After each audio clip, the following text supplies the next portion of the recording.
ঢাকা উত্তর সিটি কর্পোরেশনের আওতাধীন এলাকায় আগামী 5 বছরে ইনশাল্লাহ 5 লক্ষ বৃক্ষরোপণের লক্ষ্যমাত্রা নির্ধারণ করা হয়েছে। জাপানিজ একটি ফরেস্ট, এক ধরনের ছোট ছোট উন্মুক্ত মিডিয়াম জিরো সয়েল সবুজে আবৃত করার চেষ্টা করা হচ্ছে। মাননীয় স্পিকার, ঢাকা উত্তর সিটি কর্পোরেশনের আওতাধীন এলাকায় আগামী 5 বছরে ইনশাল্লাহ 5 লক্ষ বৃক্ষরোপণের লক্ষ্যমাত্রা নির্ধারণ করা হয়েছে।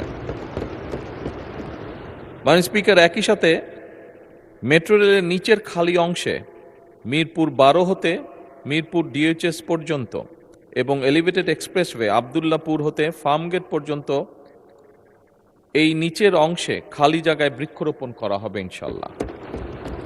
পাশাপাশি রাজধানী ঢাকাকে ক্লিন এবং গ্রিন সিটি রূপে গড়ে তোলার লক্ষ্যে পরিবেশ অধিদপ্তর কর্তৃক ঢাকা শহরের পরিবেশ দূষণ নিয়ন্ত্রণের অগ্রাধিকার দেওয়া হয়েছে। এ লক্ষ্যে পরিবেশ অধিদপ্তর নিম্নরূপ ব্যবস্থাগুলো মাননীয় স্পিকার গ্রহণ করেছে। মাননীয় স্পিকার, অনেকগুলো ব্যবস্থা আছে, আমি যদি পড়ি স্বাভাবিকভাবেই সময় অনেক লাগবে, সেই জন্য আমি এটা অনুরোধ করব পঠিত বলিয়া গণ্য করা হোক। মাননীয় স্পিকার, ধন্যবাদ। ধন্যবাদ মাননীয় প্রধানমন্ত্রী। উত্তরের বাকি অংশ পঠিত বলে গণ্য করা হলো।